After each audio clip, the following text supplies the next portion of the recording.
अस्सलाम वालेकुम वरहमतुल्लाह। आज हम एक बहुत संजीदा मौजू पर बात कर रहे हैं और इसकी बुनियाद ये है कि मुझे बहुत सारे दोस्तों ने कहा है कि कैंसर के बारे में कुछ बात कीजिए। देखिए, कैंसर के बारे में टेक्निकल मवाद तो बहुत ज़्यादा मौजूद है जो कि डॉक्टर्स के लिए है या उन लोगों के लिए है जो हेल्थ केयर फैसिलिटीज़ के साथ जिनका ताल्लुक़ है, मगर ये गुफ्तगू मैं आम इंसानों के लिए कर रहा हूँ। आम से मुराद ये है कि जिनको डॉक्टरी का कोई इल्म नहीं है। तो आपको ये बात सुनकर तशवीश भी होगी और एक तरह की हैरत भी होगी कि पूरी दुनिया में जो अभी इस साल के स्टैटिस्टिक्स आए हैं तो हर 1 लाख लोगों में से 440 लोगों को कैंसर होने का इम्कान है। पूरी दुनिया के जो स्टैटिस्टिक्स हैं, गो कुछ इलाक़ों में कैंसर ज़्यादा होता है और कोई ख़ास किस्म का कैंसर है जो किसी ख़ास जोग्राफियाई इलाके में बहुत ज़्यादा होता है। मसलन चाइना के कुछ इलाके हैं जहाँ खुराक की नाली का कैंसर बहुत कॉमन है। इसी तरीके से कुछ इलाके हैं दुनिया में जहाँ लंग का कैंसर, फेफड़ों का कैंसर जो है वो बहुत ज़्यादा कॉमन है। और इसी तरीके से एक और हमारे जिस्म का कैंसर होता है जिसको हम सॉफ्ट टिश्यू सार्कोमास कहते हैं, तो एक ख़ास किस्म के इलाके में उसका इंसिडेंस भी बहुत ज़्यादा होता है। तो गो मुख्तलिफ़ इलाकों में इसकी जो डिस्ट्रीब्यूशन है वो बिल्कुल डिफरेंट है। लेकिन अगर आप ओवरऑल देखें कि सारे जो जिस्म के अज़ा के कैंसर हैं, तो जैसे मैंने आपको बताया कि 440 मरीज़ 1 लाख की आबादी में से कैंसर के मरीज़ होते हैं। और उसमें से जब उसको फर्दर स्टडी किया गया तो ये देखा कि उनमें से 163 मरीज़ जो हैं वो कैंसर से नहीं बचते और बाकी जो हैं वो शफायाब हो जाते हैं या वो इस हद तक बीमार नहीं होते कि कैंसर की वजह से उनकी जान चली जाए। मगर 163 मरीज़ हर 1 लाख की आबादी में से कैंसर में मुब्तला हो जाते हैं। इसलिए हम सबको पता होना चाहिए कि कैंसर है क्या। मैं कोशिश करूंगा कि मैं बहुत आसान अल्फाज में आपको ये बात बताऊं और आपसे ये गुजारिश है कि इसको बहुत गौर से सुनिएगा। देखिए, हमारा जो पूरा जिस्म है ये जिस यूनिट से मिलकर बना है, यानी जो सबसे छोटा सा छोटा जिंदा हिस्सा हमारे जिस्म का है उसको सेल कहते हैं। सेल, एक सेल जो है वो यानी एक पूरी ज़िंदगी होती है और हमारा जिस्म ट्रिलियंस ऑफ सेल्स के साथ मिलकर बना है।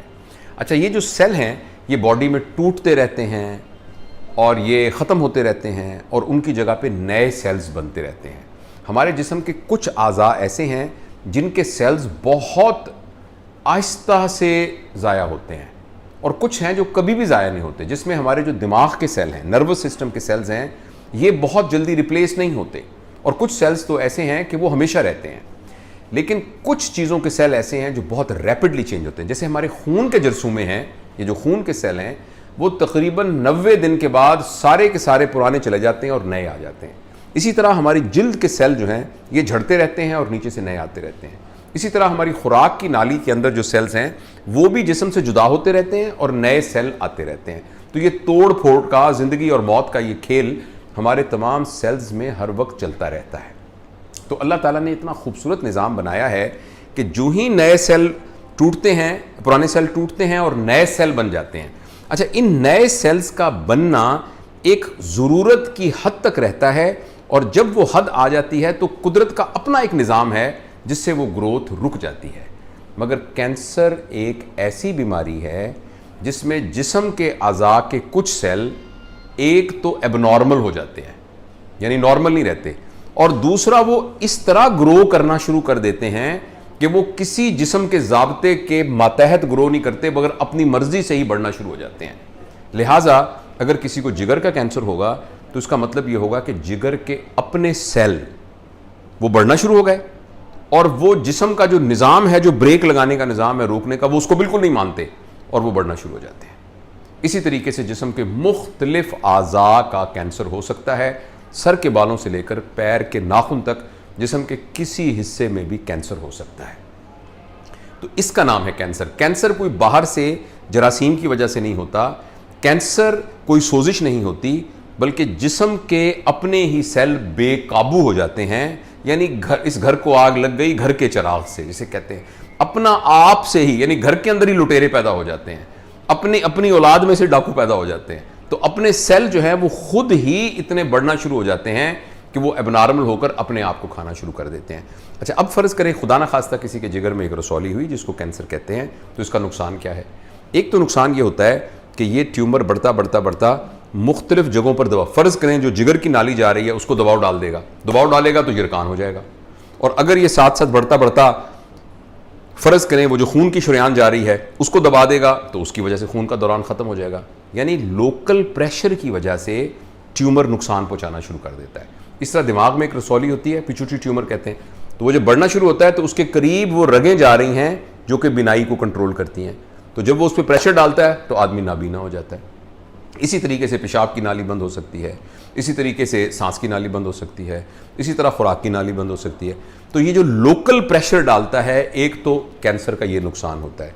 दूसरा जो एक और बहुत नुकसान होता है कि इसके कुछ सेल टूट के खून के ज़रिए या किसी और ज़रिए से किसी और जगह पर भी चले जाते हैं, जिनको हम आम ज़बान में कैंसर की जड़ें कहते हैं या कैंसर के मेटास्टेसिस कहते हैं, सेकेंडरीज भी उनको कहते हैं। यानी फ़र्ज़ करें किसी को छाती का कैंसर है तो उसकी जो जड़ें हैं वो निकल कर दिमाग में चली गई, या वो वहाँ से निकल कर जिगर में चली गई, या वहाँ से निकल कर हड्डियों में चली गई। तो जहाँ जाएंगी उस उज़्व को भी ये कमज़ोर कर देंगी। जैसे अगर हड्डियों में जाएंगी तो हड्डियों का दर्द होना शुरू हो जाएगा, हड्डियाँ भुरभुरी हो जाएंगी, हड्डियाँ टूट सकती हैं, फ्रैक्चर हो सकता है। तो ये दूसरा नुकसान होता है कैंसर का।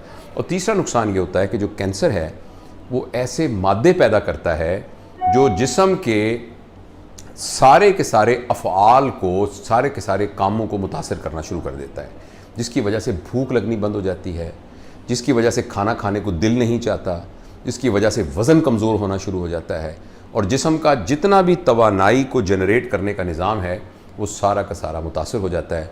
और एक वक्त ऐसा आता है कि या तो लोकल प्रेशर की वजह से, या वो जो जड़ें हैं उनकी वजह से, या जो पूरे जिस्म के ऊपर जो असरात हुए हैं जिसको हम सिस्टेमिक इफ़ेक्ट्स कहते हैं, उसकी वजह से आदमी इस दुनिया से चला जाता है।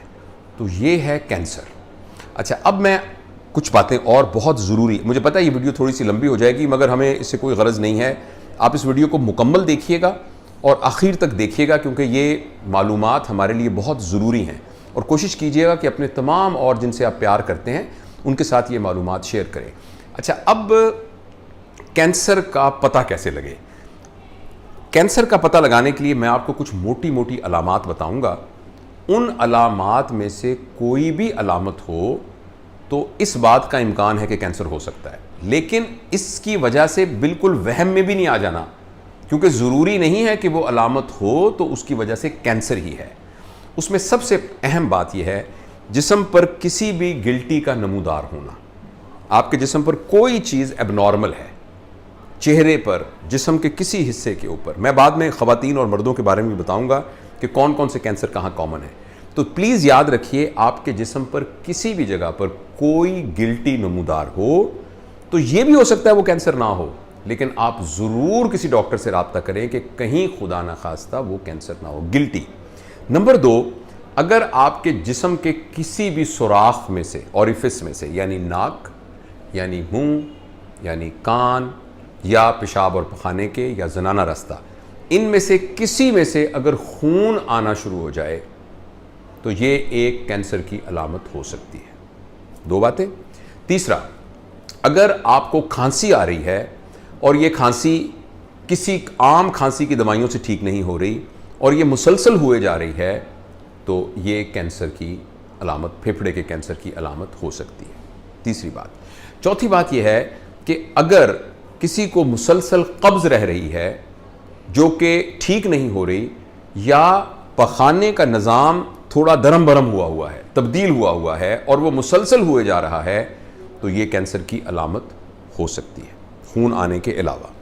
अच्छा, अगली बात जो अहम है वो ये है कि अगर बग़ैर किसी वजह के आपका वज़न गिर रहा है, यानी आप बिल्कुल ठीक हैं मगर आपका वज़न मुसलसल कम होता जा रहा है, तो ये भी एक कैंसर की वजह हो सकती है। इसी तरह पेट फूल जाए और उसके अंदर पानी पड़ जाए और आपको अल्ट्रासाउंड पे पता लगे या कैसे पता लगे कि पेट में पानी है, तो ये भी एक कैंसर की अलामत हो सकती है। तो ये कुछ मोटी मोटी बातें हैं जिनको आप। अच्छा, दूसरी एक और बात, अगर आपको यरकान हो जाए और ख़ास तौर पर ये पेनलेस यरकान हो कि दर्द आपको ना हो लेकिन आंखें पीली होनी शुरू हो जाएं और वो बढ़ती जाएं, तो ये भी कैंसर की अलामत हो सकती है। तो ये मोटी मोटी बातें हैं, मैं फिर भी इनको जल्दी से दोहराता हूँ। जिस्म में कहीं भी कोई गिल्टी बन जाए, जिस्म के किसी भी बैरूनी रास्ते से, किसी भी रास्ते से खून आना शुरू हो जाए, अगर आपका वज़न गिरना शुरू हो जाए, अगर आपको यरकान हो जो कि बढ़ता ही जाए, इसके अलावा आपको भूख लगना बगैर किसी वजह के बंद हो जाए, अगर आपको कब्ज़ या पखाने का निज़ाम जो है वो बदला हुआ और दरम बरम होता हुआ नज़र आए, तो प्लीज़ आप याद रखिए कि ये कैंसर की अर्ली, और खांसी, एक चीज़ रह गई कि खांसी हो जो ठीक ना हो रही हो, तो ये कैंसर की अर्ली अलामात में से एक अलामत है। अच्छा, इस तरह की कोई बात हो तो कैंसर हो भी सकता है, कैंसर नहीं भी हो सकता, इसलिए वहम करने की ज़रूरत नहीं है। अहम बात यह है कि आप फ़ौरन डॉक्टर के साथ रब्ता करें। अच्छा, डॉक्टर, उसके बाद तो जो डॉक्टर साहब करेंगे, क्वालिफाइड आदमी, वो तो आपको इंशाअल्लाह अज़ीज़ वो आगे उनका डोमेन है कि आगे आपको क्या करेंगे। आपको जो जो चीज़ें आनी चाहिए, पता होनी चाहिए, वो ये है कि कैंसर की अमूमन 4 स्टेजेस होती हैं। 4 स्टेजेस होती हैं। स्टेज 1 अमूमन हर कैंसर की स्टेजिंग को अलग अलग बयान किया जाता है, लेकिन अमूमन अगर आपका कैंसर सिर्फ उसी ऑर्गन के अंदर है, यानी किसी की छाती में कैंसर है, सिर्फ छाती में ही है, तो उसको हम स्टेज 1 कहते हैं। अगर वहां से निकलकर जो उसके करीब करीब गुदूद हैं उनमें भी चला गया है तो स्टेज 2 कहते हैं। अगर और ज़्यादा फैल गया तो स्टेज 3 कहते हैं, और अगर वो पूरी बॉडी में फैल गया है या उसकी जड़ें फैल गई हैं तो उनको स्टेज 4। ये मैंने मोटी मोटी बात बताई है। देखिए, स्टेज 1 और स्टेज 2 में अगर आपने बीमारी को पकड़ लिया तो ये तो इंशाअल्लाह अज़ीज़ बहुत हद तक जहां का भी कैंसर हो वो काबिले इलाज है। कहीं का भी कैंसर हो, अगर स्टेज 1 और स्टेज 2 में पकड़े, यानी बीमारी अभी अपने उसी उज़्व के अंदर मौजूद है, तो वो उसका इलाज। लेकिन जब स्टेज 3 से स्टेज 4 चली जाए तो थोड़ी सी सीरियस हो जाता है। लेकिन आप ये ज़रूर याद रखिए कि फिर भी हम ये नहीं कह सकते कि उसका इलाज नहीं हो सकता। इलाज थोड़ा सा लंबा होगा, इलाज के रिजल्ट्स के बारे में बहुत यकीन से नहीं कहा जा सकेगा, लेकिन फिर भी काबिल इलाज है। स्टेज 1 और स्टेज 2 में तो हमारे बहुत सारे मरीज़ बड़ी आंत के कैंसर के और छाती के कैंसर के और थायराइड के कैंसर के, वो अल्लाह के फजल से 20-20, 30-30 साल से बिल्कुल ज़िंदा हैं और अपनी नॉर्मल ज़िंदगी गुजार रहे हैं।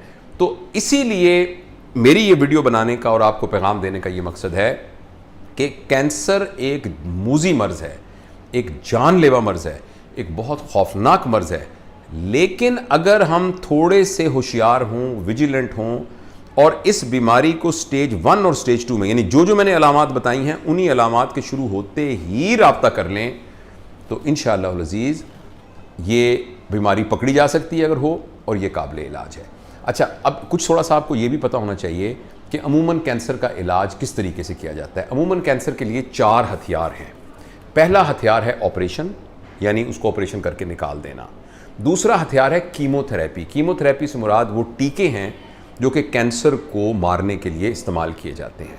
और जो तीसरा इसका इलाज है उसको रेडियोथेरेपी कहते हैं, जिसमें शुआओं के ज़रिए कैंसर को तबाह कर दिया जाता है। और कुछ कैंसर्स के लिए एक ट्रीटमेंट होती है जिसे हार्मोनल कहते हैं, जिसमें एक और तरह की दवाइयाँ होती हैं जो कि हार्मोन कहलाती हैं। उनको देने से, ख़ास तौर पे छाती का कैंसर है उसमें ये बहुत कारगर होता है। तो वो हार्मोन की, स्पेशल हार्मोन देने, कुछ कैंसर्स तो उनको हार्मोन देने से वो ठीक हो जाते हैं।